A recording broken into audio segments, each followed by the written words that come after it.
Hello students, last time हमने 1 to 15 question carbon and its compound के complete कर लिए थे और आज हम करने वाले हैं क्वेश्चन नंबर 16 से। ओके, जिसमें क्वेश्चन नंबर 16 क्या है हमारे पास? क्वेश्चन नंबर 16 है carbon form 4 covalent bond by sharing its 4 valence electron with 4 univalent atoms. Hydrogen, after the formation of 4 bond, carbon attains the electronic configuration of. अब इस question में वो हमें क्या बता रहा है? इस क्वेश्चन में वो हमें ये बता रहा है कि जैसे कार्बन है, अब कार्बन का अगर हम इलेक्ट्रॉनिक कॉन्फ़िगरेशन बनाएं तो फर्स्ट शेल में 2 इलेक्ट्रॉन आते हैं एंड सेकंड शेल में 4 इलेक्ट्रॉन आते हैं। क्लियर? तो ओवरऑल जो इसमें इलेक्ट्रॉन्स होते हैं वो टोटल 6 इलेक्ट्रॉन होते हैं।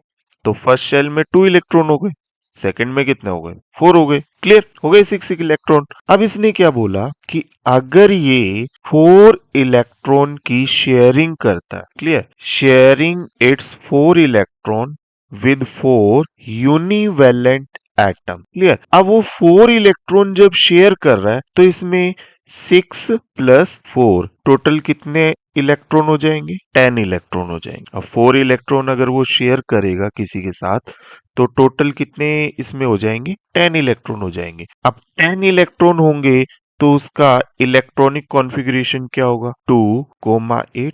फर्स्ट शेल में कितने इलेक्ट्रॉन हो जाएंगे? 2 एंड सेकंड में 8। अब ये जो इलेक्ट्रॉनिक कॉन्फ़िगरेशन है ना, किसका है? तो ये है नियोन का। Option number B. Clear? Next question है कि अब हमें ये बताना है the correct structural formula of butanoic acid. अब ब्यूटेनोइक एसिड का स्ट्रक्चरल फॉर्मूला जो बिल्कुल करेक्ट है। अब देखो, ब्यूटेनोइक एसिड बनाना है तो उसके लिए स्ट्रक्चर फॉर्मूला क्या होगा?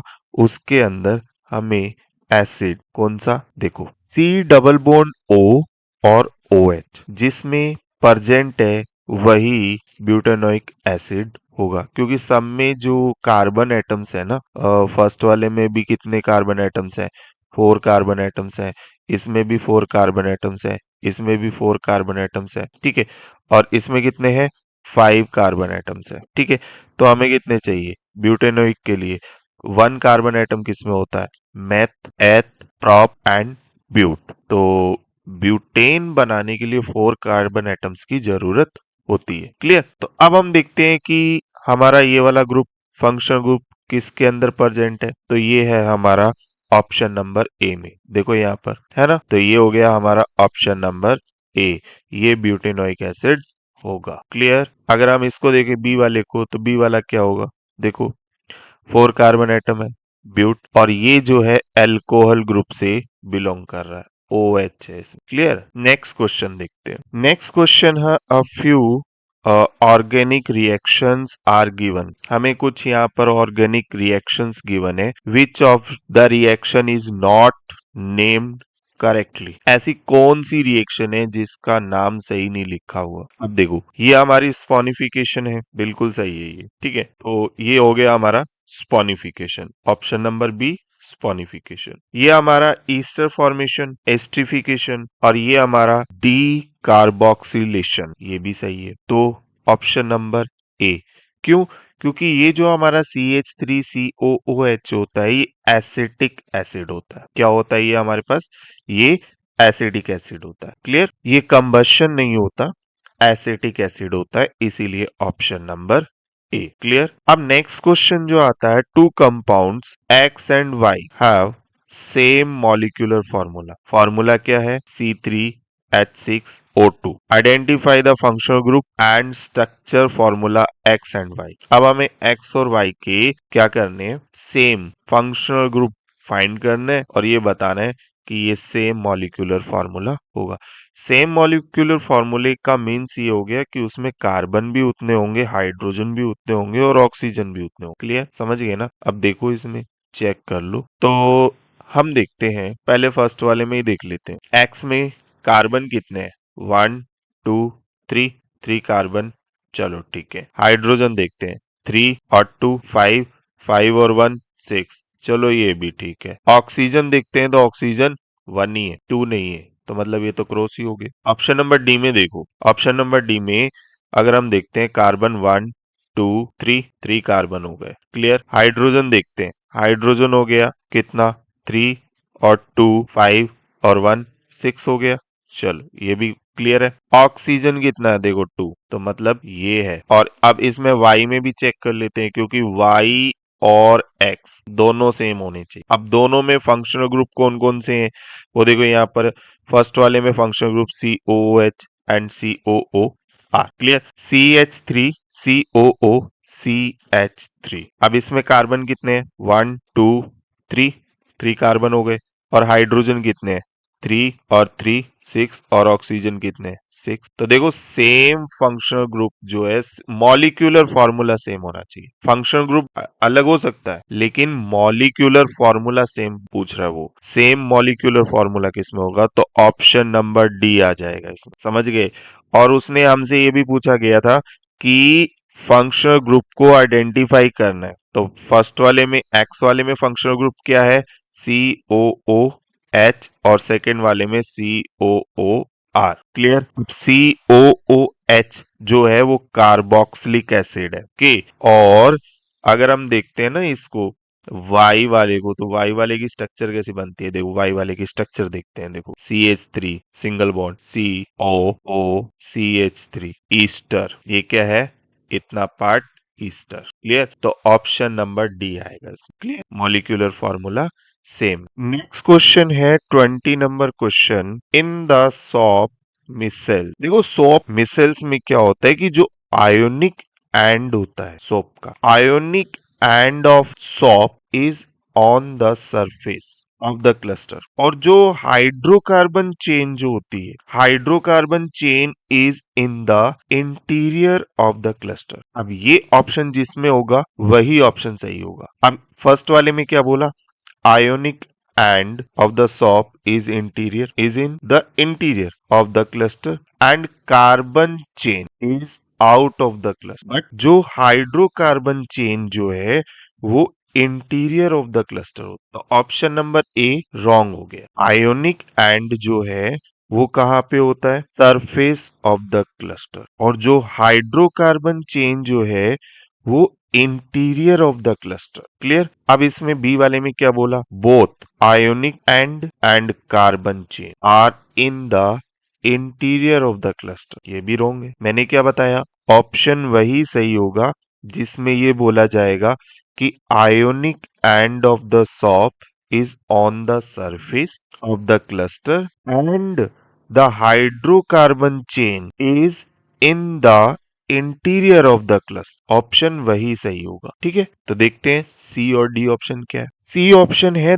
Both ionic and carbon chain are on the exterior of the cluster. ये भी रॉन्ग हो गया। अब बचा D option, the ionic end of the soap is on the surface of the cluster while the carbon chain is in the interior of the cluster. Option number D सही होगा, clear.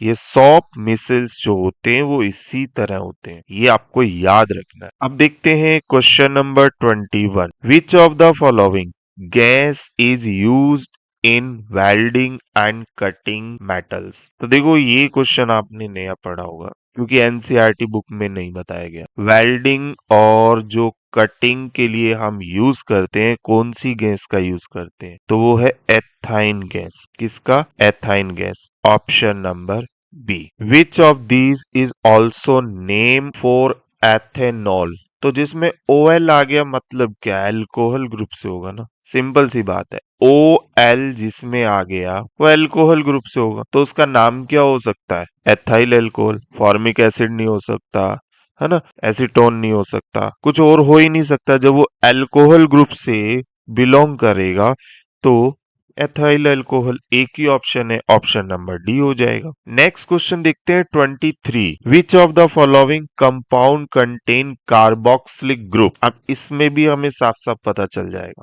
कैसे पता चलेगा, देखो फर्स्ट वाला तो देखो alkene है, क्यों, सिंगल बॉन्डिंग है ना। अगर स्ट्रक्चर बनाए तो फर्स्ट कार्बन के साथ 3 हाइड्रोजन है और सेकंड कार्बन के साथ 2 हाइड्रोजन है और थर्ड कार्बन के साथ 3 हाइड्रोजन। तो जनरल फॉर्मूला क्या बना? CnH2n प्लस, एल्केन ग्रुप से बिलोंग करता है। ओके, नेक्स्ट जो है, अब हमसे पूछा गया है कि कार्बोक्सिलिक ग्रुप, और कार्बोक्सिलिक ग्रुप जो है उसमें पहचान होती है कि COOHO। अब ये देखो किसमें, ऑप्शन नंबर बी में। क्लियर? और ये किससे बिलोंग करेगा? जिसमें OH आता है, OH अल्कोहल ग्रुप से बिलोंग करता है, और ये हमारा सबसे फेमस एस्ट्रिफिकेशन। करेक्ट? तो जो ऑप्शन नंबर सी है वो क्या है? ईस्टर ग्रुप से बिलोंग कर रहा है, और जो डी है वो अल्कोहल ग्रुप से बिलोंग कर रहा है। ए जो है वो एल्केन, ठीक है, एल्केन ग्रुप से बिलोंग इसीलिए कर रहा है क्योंकि सिंगल बॉन्डिंग है, और जिसमें डबल बॉन्डिंग होती है वो एल्कीन ग्रुप से बिलोंग करता है, और जिसमें ट्रिपल बॉन्डिंग होता है वो एल्काइन ग्रुप से बिलोंग करता है। और फर्स्ट वाले का नाम क्या होगा? प्रोपेन, क्योंकि 3 कार्बन एटम, 1 कार्बन एटम किसमें होते हैं? मेथ, 2 एथ एंड 3 प्रोप। तो सिंगल बॉन्डिंग है तो इनके साथ एन लगाना है, मेथेन, एथेन, प्रोपेन। ठीक है, तो इसीलिए ए ऑप्शन प्रोपेन है, तो वो कार्बोक्सिलिक एसिड से बिलोंग करेगा ही नहीं, तो ऑप्शन नंबर बी आ जाएगा। अब देखते हैं क्वेश्चन नंबर 24। 24 में है कि मॉलिक्यूलर फॉर्मूला C2H6O है। An organic compound X has molecular formula C2H6O है। Clear? Upon reaction, alkaline KMNO4, it gets oxidized to compound Y। तो इसमें ना पहले आपको रिएक्शन बना के दिखा देता हूँ, ठीक है।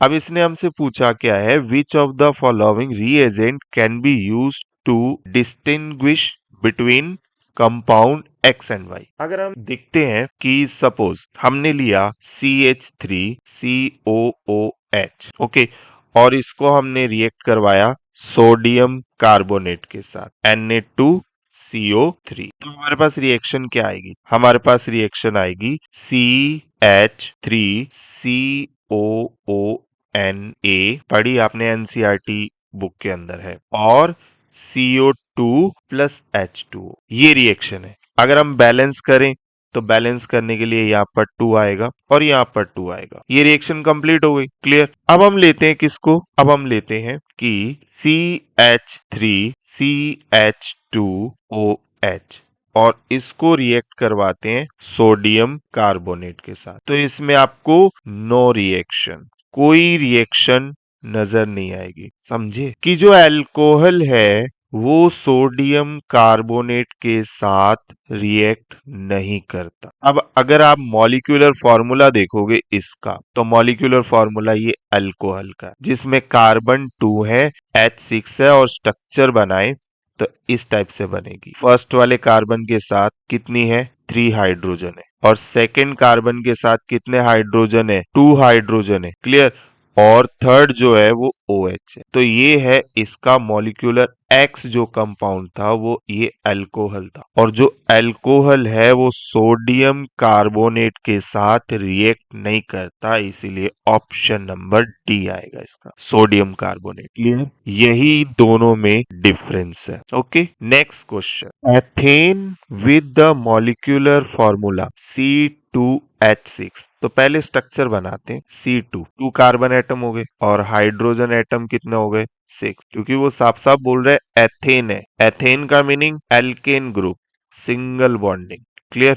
सिंगल बॉन्डिंग, ये हमने स्ट्रक्चर बना ली किसकी? C2H6 की। अब हमसे इसमें कोवलेंट बॉन्ड पूछ रहे, कितने कोवलेंट बॉन्ड है? काउंट करते हैं हम, 1 2 3 4 5 6 7, 7 कोवलेंट बॉन्ड हुए, तो option number C. Clear? 7 covalent bond. Next question है, vinegar is a solution of, vinegar जो सॉल्यूशन है वो 5% to 8% acetic acid in water, कि वाटर के अंदर 5 से 8% अगर हम एसिड मिक्स कर दें तो विनेगर सॉल्यूशन बन जाता है। तो इसका मतलब ऑप्शन नंबर ए, ये आपको याद रखना पड़ेगा। ठीक है, ऐसा नहीं है कि अल्कोहल में मिला दिया, नहीं, या फिर एसिटिक एसिड अल्कोहल में, ये भी अल्कोहल हो गया, और ये 50 to 60% इन वाटर, नहीं, 5 to 8% जो एसिटिक एसिड है, अगर उसे हम वाटर में मिक्स कर दें तो वो क्या बन जाएगा, विनेगर बन जाएगा। क्लियर। नेक्स्ट क्वेश्चन है, in which of the following represent favourable condition for the process of fermentation of ethyl alcohol. तो इसमें ऑप्शन क्या क्या है, presence of air, presence of light, very high temperature, या नन ऑफ दिस। कि जो fermentation of ethyl alcohol है उस प्रोसेस के लिए क्या कंडीशन जरूरी है। देखो, अगर फर्मेंटेशन है तो सबसे पहला काम डार्क होना चाहिए, लाइट नहीं होनी चाहिए, प्रेजेंस ऑफ लाइट में नहीं होता, ठीक है। डार्क यानी अंधेरा होना चाहिए, टेम्परेचर होना चाहिए अबाउट 30 डिग्री सेल्सियस, और जो वेसल्स में आप रख रहे हो वो बिल्कुल क्लोज होना चाहिए, उसके अंदर एयर नहीं जानी चाहिए। समझ गए। तो इसका मतलब प्रेजेंस ऑफ एयर, एयर तो बिल्कुल नहीं होनी चाहिए।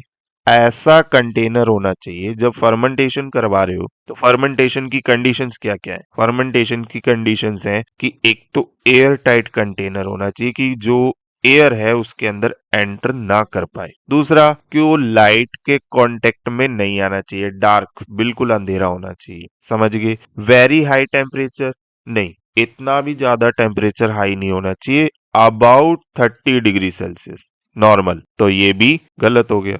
तो option number D, none of this. तो फर्मेंटेशंस के लिए ये कंडीशंस जरूरी है। नेक्स्ट क्वेश्चन है, butane 1 is a 4 carbon compound with functional group. अब देखो, फंक्शनल ग्रुप जो है ना वो आपको याद रखने पड़ेंगे, तो इसके लिए ऑप्शन नंबर सी आएगा। क्लियर। मैं इसकी स्ट्रक्चर बना के दिखा देता हूं आपको कि स्ट्रक्चर कैसी बनेगी। CH3, ये मॉलिक्यूलर फॉर्मूला है, ठीक है। स्ट्रक्चर भी इजी है, COCH2CH3। अब मैं इसकी स्ट्रक्चर बना के दिखा देता हूं आपको। कार्बन फर्स्ट के साथ कितने हाइड्रोजन है, 3 हाइड्रोजन है, ठीक है। सेकेंड कार्बन के साथ जो है वो ऑक्सीजन, और फिर इसके साथ 2 हाइड्रोजन है, और फिर CH3, यानी कि इसके साथ 3 हाइड्रोजन, ठीक है। तो इसमें जो है ये फंक्शनल ग्रुप हो जाएगा। Clear. Option number C. Next question 29 number, drinking alcohol and driving may cause serious accident. To discourage this, police randomly list driver for alcohol using a breath analyzer. The breath analyzer work because, किस पे work करता है, तो वो करता है किस पे है। देखो, alcohol in the breath cause a chemical change which is registered by the breath analyzer machine, ठीक है। D, alcohol in the breath cause a chemical change which is registered by the breath analyzer machine. तो उसमें क्या आता है, chemical changing आ जाती है, ठीक है। तो इसीलिए ऑप्शन नंबर डी आएगा। नेक्स्ट देखते हैं। अभी जैसे मैंने आपको क्वेश्चन में क्या बताई थी, एक रिएक्शन बताई थी, a few drops of ethanoic acid, अगर आप उसको सोडियम बाइकार्बोनेट मिक्स करते हो ना तो उसमें क्या आएगी, गैस रिलीज होगी। कौन सी गैस रिलीज होगी, CO2। कौन सी, CO2। तो brisk effervescence, option number C. Clear. और इसके बाद की जो क्वेश्चंस है वो मैं आपको PDF शेयर करता हूँ, और आप इसमें से देखना, जो डाउटफुल लगे मुझे बताना, फिर मैं आपको एक्सप्लेन करूँ। ठीक है, मिलते हैं हम नेक्स्ट वीडियो में। Okay, bye bye.